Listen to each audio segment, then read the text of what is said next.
오늘의 학습 목표와 주요 학습 내용을 알아보겠습니다. 오늘의 학습 목표는 엘리베이터 피치의 정의와 주요 내용에 대해 설명할 수 있고 엘리베이터 피치 시 주의사항에 대해 설명할 수 있습니다. 그러기 위해 엘리베이터 피치와 주요 내용, 주의사항에 대해 학습해 보겠습니다. 자, 학습을 진행해 주실 교수님을 만나볼까요?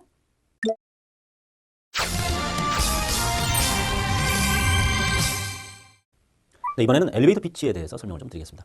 엘리베이터 피치란 어떤 상품, 어떤 서비스, 또는 기업, 어떤 가치에 대해서 빠르게 또 요약적으로 간단히 설명하는 설명을 엘리베이터 피치라고 또는 로켓 피치라고 합니다. 엘리베이터 피치가 나오게 된 말의 근원은 원래 피치라고 하는 영어의 단어는 다른 사람에게 자신의 아이디어를 팔다 하는 그런 의미가 있는 단어입니다.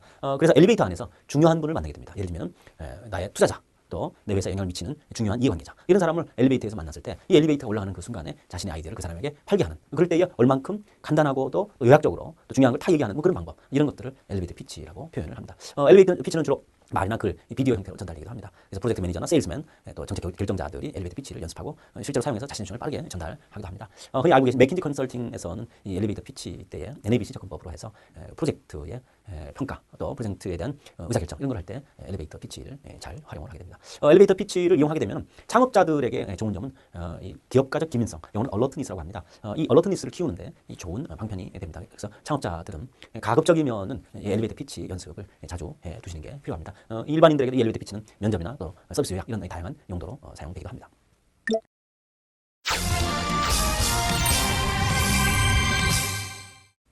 엘리베이터 피치의 그럼 주요 내용은 뭔가? 주로 1분 또 3분 이내에 발표를 끝내야 하기 때문에 핵심적인 내용이 시간에 맞게 포함되어야 합니다. 첫 번째는 나는 누구이고 또 우리 회사는 무엇으로 설명될 수 있는가. 대부분의 투자자들이나 이해관계자들은 발표자의 이력 및 전문성, 이런 것들을 매우 중요한 투자 요인에 또 투자 결정 요인으로 여기게 됩니다. 그래서 아주 강력하게 자신의 강점, 자신의 사업과 얼마만큼 관련성이 있다, 관련성이 높고 본인의 이력이 어떤 것이 있다 하고 소개를 포함시키는 것이 바람직합니다. 자신의 해당 산업 분야에 전문성이 부족하다고 하면 창업팀의 이름을 소개 부분에서 포함시키는 것도 좋습니다. 두 번째 엘리베이터 피치의 또 주요 내용들 중에는 고객이 갖는 불편함이 뭔가, 또 그 불편함이 얼마나 심각하고 그 불편함을 갖게 된 원인이 뭔가, 그리고 우리는 이것을 어떻게 해결해 줄 수 있는가, 이런 거에 대한 설명입니다. 그래서 문제를 정확하게 설명하고 또 고객의 불편함에 대해서 어떻게 해결하고 그것이 우리 제품이 등장하게 된 이유, 이런 것들을 부각시켜서 설명해 주는 것이 필요합니다. 세 번째는 앞서 그런 그 문제를 해결해 주는 우리 제품과 서비스에 대한 설명입니다. 우리 제품 서비스의 특징을 얘기해 주고 또 기존 제품과를 비교하는 것이 또 좋습니다. 우리 제품과 서비스가 어떤 기능과 특징이 있고 이것이 기존 제품과의 어떤 차별적 요소가 있는가, 그리고 기존 제품과 얼마큼 저렴한가, 또 어떤 기능이 더 좋은 기능인가. 제목 부분은 그렇게 자세히 설명할 필요는 없습니다. 엘리베이터 피치에서 수익이 나기 시작하는지, 대략 언제부터 수익이 나기 시작하는지, 이런 것들을 보여주는 것이 좋겠습니다.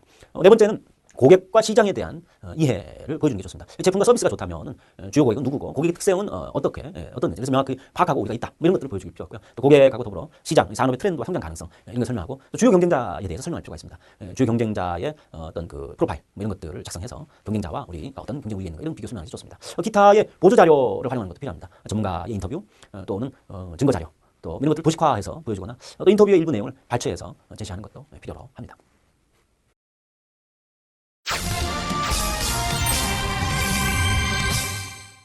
이번에는 엘리베이터 피치의 주요 주의사항들이 있습니다. 엘리베이터 피치는 매우 중요한 자리입니다. 아주 짧은 시간에 효과적으로 설명하고 전달해야 되기 때문에 많은 준비가 필요합니다. 효과적으로 시간을 사용하기 위해서는 다음과 같은 사항에 준비를 좀 철저히 할 필요가 있습니다.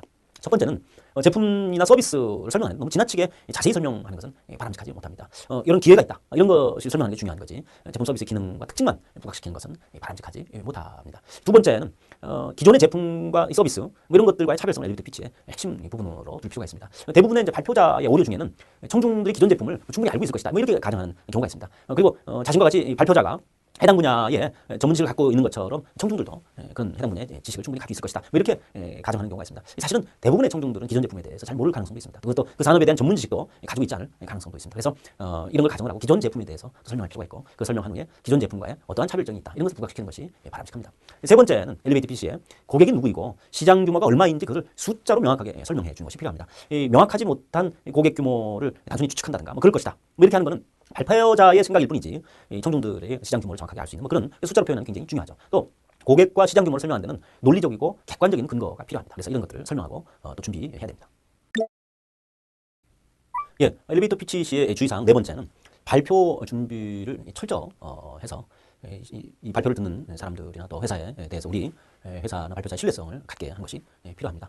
신뢰감을 떨어뜨리는 몇 가지 실수하는 방법들이 있는데요. 첫 번째는 노트나 메모를 보고 읽는 경우입니다. 그래서 만약에 노트나 메모를 보고 읽는 경우에는 이 청중들이 잘 모르는가 하고 이렇게 신뢰를 떨어뜨리는 그런 행위가 될 수가 있습니다. 또 해당 제품이나 서비스가 무엇인지 발표자가 이해하고 있지 못하거나 준비를 대충 했다는 그런 이미지를 줄 수 있습니다. 그래서 전체 발표 자료의 구성을 암기해서 설명 발표 자료가 없더라도 발표를 진행할 수 있을 정도로 준비하는 것이 필요합니다. 또한 기술적이고 전문적인 용어를 너무 많이 사용하는 경우를 피해야 됩니다. 대개 기술 기반의 창업자들이 이런 경향이 있는데요. 이 발표자의 경우에는 기술적인 걸 너무 지나치게 강조하지 않도록 주의할 필요가 있습니다. 이 청중들은 투자 또는 기업가의 과정의 전문가들이지 해당 산업의 전문가가 아닌 경우가 많습니다. 그래서 이 발표자는 청중들이 특히 벤처 캐피탈리스트들은 모든 산업에 해박한 지식을 가지고 있다 이렇게 가정하면 오산일 수가 있습니다. 그래서 너무 기술적으로 또는 너무 전문적인 용어를 많이 사용한다든가 하면은 청중들이 해당 기술을 잘 모르는 경우가 있어서 이 회사에 대해서 잘 이해를 못하는 그래서 그런 경우에는 이제 청중들이 그 기술을 잘 모른다고 가정하시고 아주 쉬운 용어로 풀어서 설명해줄 필요가 있습니다. 즉 발표하기 전에 이 분야에 전혀 전문 지식이 없는 중고등 학생이나 또는 이 발표자의 그 가족들을 대상으로 사업 설명을 해보는 것도 좋습니다. 그들은 또 고객이 아니고 해당 분야에 대해 지식이 없는 청중의 한 차례 이수위가 있으니까 또는 이제 주변의 중고등학생이나 가족이 본인의 제품이나 서비스에 대해서 쉽게 이해를 한다. 그러면 이때는 이제 성공적인 제품이나 서비스 설명을 준비한 것이다. 뭐 이렇게 간주하시면 되겠습니다. 또 파워포인트나 컴퓨터 사용이 미숙한 경우가 있습니다. 그래서 파워포인트의 뭐 사용이나 페이지 넘기기 뭐 이런 것들도 컴퓨터 사용이나 파워포인트 넘기고 하는데 미숙한 경우를 보이면은 이 준비 부족으로 보일 수가 있습니다. 그래서 투자자들이 낮은 점수를 받을 수가 있습니다. 어차피 투자를 받을 목적으로 발표자가 투자자 앞에 섰는데 아니 이런 정도로 준비를 안 했는가 뭐 이런 이제 반응을 볼 수가 있습니다. 그래서 이 사업성에 대한 투자자가 평가를 하지만은 얼마나 발표자가 성실하게 준비했는가 뭐 이런 것도 보게 됩니다. 그래서 천중을 존중하는지 그런 태도를 가지고 있는지 평가를 하게 되고요. 그래서 철저한 준비를 하는 것이 발표의 기본입니다. 또한 너무나 많은 정보를 주시려고 하는 경우가 있습니다. 엘리베이터 피치는 20분 동안 사업 설명회를 하거나 투자 여치 설명회 발표가 아닙니다. 너무 많은 정보를 주려고 하다 보면 짧은 시간 내에 또 시간을 오버하게 되고 또 발표량이 많기 때문에 지나치게 발표 속도가 또 빨라질 수가 있습니다. 이건 감점 요인이 되죠. 그래서 투자자가 발표자의 사업에 관심이 있다면 발표를 맞추는 질문을 하도록 그렇게 유도로 하시는 게 좋겠습니다. 그래서 질문 받을 기회가 있습니다. 그래서 그때를 기억하고 발표 시에는 정확한 시간에 맞춰서 적절한 정보를 전달하는 것이 필요합니다. 또 고객을 잘 이해하지 못하는 경우가 있습니다. 우리의 고객이 누구이고 명확하게 발표할 때 우리 고객이 누구라고 제시하지 않으면 이것 또한 감점 요인이 됩니다. 아무리 우수한 제품이나 서비스를 만들었다고 하더라도 이걸 구매할 구매력이 있는 고객이 바로 누구냐 이걸 정확하게 이걸 정해주지 못하면 투자자는 그 발표자를 신뢰하지 않습니다. 이번에는 엘리베이터 피치를 할 때 주의해야 하는 경쟁자를 간혹 무시하는 태도에 또 발언을 하거나 뭐 그런 경우가 있을 수 있습니다. 본인의 제품과 서비스가 매우 우수하다고 심취된 나머지 발표자가 경쟁자를 이제 무시하는 발언 뭐 그런 경우가 있습니다. 그래서 경쟁자의 제품이 뭐 굉장히 엉망이라든가 또 그 제품들이 소비자의 니즈를 전혀 만족시키지 못하는가 또 어떤 오류가 있다 이런 걸 너무 과장되게 설명하는 것은 피해야 합니다. 감정적으로 무시하는 태도를 보이는 것은 발표자의 인격을 또 이렇게 거꾸로 듣는 입장에서는 저런 인격을 가지고 있구나 뭐 이렇게 판단할 수도 있고요. 그래서 경쟁자들에게 존경 어린 뭐 그런 태도를 표하는 게 필요하고 또 그들의 노고에 대해서도 이렇게 지하는 그런 표현을 하는 것이 그러면서 우리 제품의 차별성을 설명하는 것이 필요하다고 하겠습니다. 또 엘리베이터 피치할 때 주의하실 사항은요. 지나친 과장이나 또 발표자의 또 잘난 척을 하는 거 이런 것들은 좀 조심하셔야 되겠습니다. 이 시장의 성장률 또는 제품의 차별성을 설명할 때 뭐 예를 들어서 창업이 1년이면 100억을 매출할 수 있고 3년이면 500억이다. 이 사실 지나치게 매출을 낙관적으로 예측치를 보이고 이게 이제 합리적인 어떤 논리적 근거에 의해서 보여주지 않고 이게 과장되게 비춰진다. 뭐 이러면은 신뢰하지 않습니다. 투자자들이. 그래서 이것이 충분히 만약에 과장이라고 아닌다고 하는 뭐 그런 근거, 논리적인 근거가 반드시 필요하죠. 또 지나치게 단조롭고 지루함을 유발하는 경우가 있습니다. 목소리의 톤도 중요합니다. 이게 목소리 톤이 이제 계속 일정한 톤이거나 책을 읽는 것 같은 뭐 그런 단조로움을 청중들이 듣게 되면 이제 지루하게 되고 발표에 관심을 갖지 않죠. 그래서 청중들의 관심을 불러일으키도록 청중들하고의 또 눈을 마주치고 청중들에게 관심이 있다고 하는 그래서 어쨌든 간단한 질문을 하기도 하는 그런 단조로움을 벗어나는 것이 또 필요합니다. 마지막으로 엘리베이터 피치할 때 주의해야 될 이런 그 주의사항들을 다 숙지하고 준비하는 것이 필요합니다. 그 외에 엘리베이터 피치 시에는 표와 그래프 이런 것들을 활용하시면 좋습니다. 짧은 시간 내에 효과적으로 발표를 진행할 때는 표와 그래프 이런 것들이 이 시각적인 것들이 집중을 하게 하는데 좋은 방법입니다. 또 두 번째는 고객과 전문가의 의견을 담아서 고객의 소리를 이 발표에 담는다든가 인터뷰 뭐 이런 것들을 발췌해서 하면 신뢰도가 또 높게 됩니다. 또한 사진들을 활용하시면 좋습니다. 그러면 설명력이 높게 되고 또 실제 현상을 전달하기 때문에 신뢰성을 높일 수가 있습니다. 끝으로 다른 산업에서 우리하고 비슷한 경우 예를 들면 뭐 성공 가능성을 나오는데 다른 산업에서 우리하고 비슷한 경우에 이러이러한 매출액의 성공이 있었고 또 이러이러한 과정을 겪었다. 이렇게 해서 다른 산업의 사례를 같이 활용하는 것이 바람직하다고 할 수 있겠습니다. 지금까지 엘리베이터 피치 시의 유의사항에 대해 살펴보았는데요. 이해가 잘 되셨나요? 이번에는 실제로 엘리베이터 피치 준비하기를 해보겠습니다. 먼저 다음 표에 자신의 제품 및 서비스를 3분 동안 설명할 수 있도록 발표 스크립트를 작성해보도록 합니다. 발표 연습은 가족, 친구들 앞에서 해보는 것이 좋습니다. 해당 산업 분야에 대해 전혀 전문적 지식이 없는 가족과 친구들 앞에서 해서 청중이 모두 이해한다면 제품 설명이 잘 된 것이라 할 수 있습니다.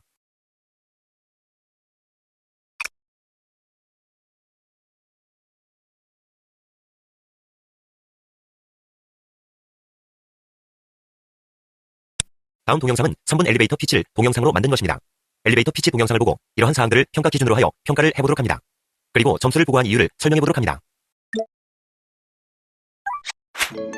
이번 시간 학습은 어떠셨나요? 놓친 것이 없는지 다시 한번 내용을 정리해보세요.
안녕하세요, 교수님. 오늘은 엘리베이터 피치란 무엇인지 주요 내용과 주의사항에 대해 살펴봤는데요. 엘리베이터 피치를 효과적으로 하기 위한 방법에는 어떤 것이 있나요? 네, 엘리베이터 피치 방법은 여러 가지 접근 방법이 있습니다. 그중 NABC 접근 방법은 미국 스탠포드 리서치 인스티튜트, 즉 SRI 인터내셔널에서 정리한 개념입니다. 먼저 N은 고객의 불편, 고객의 니즈를 말합니다. 또 그 불편이 얼만큼 심각한지, 또 시장 규모는 어느 정도인지 숫자로 나타내 주는 것입니다. A는 어프로치입니다. 앞서 그런 불편을 해소하는 방법이 뭔지, 또 우리 회사의 제품과 서비스는 어떤 건지를 말해줍니다. B는 고객이 우리 제품 서비스로부터 얻는 베니핏입니다. 또 그런 베니핏 때문에 기존에 쓰고 있는 제품에서 우리 회사 제품으로 바꾸는 행동 변화의 이유는 무엇인가를 설명해 주는 것입니다. C는 컴피티션입니다. 경쟁자가 누구이고 또 경쟁자들의 장점, 단점은 뭐고 또 개선 사항은 어떤 게 있을까? 그래서 우리 회사가 갖는 사업을 진행하면서 경쟁 우위 요소는 무엇인가를 설명해 줍니다. 이 NABC 방법은 맥킨지 컨설팅사에서 프로젝트를 검증하거나 평가할 때에 자주 사용하는 방법이기도 합니다. 네, 여기까지 엘리베이터 피치 방법에 대한 일문일답이었습니다. 인터뷰 내용을 바탕으로 엘리베이터 피치를 직접 실행해 봅시다. 학습 내용을 미루어 볼 때 엘리베이터 피치 시에 사용하면 좋은 자료들이 몇 가지 있었습니다. 그렇다면 여러분은 엘리베이터 피치를 위해 어떤 자료를 활용하면 좋을지 자유롭게 적어봅시다. 의견 입력 후 전문가의 의견을 확인하여 자신의 의견과 비교해보세요. 이것으로 엘리베이터 피치에 대한 학습을 모두 마치셨습니다. 수고하셨습니다.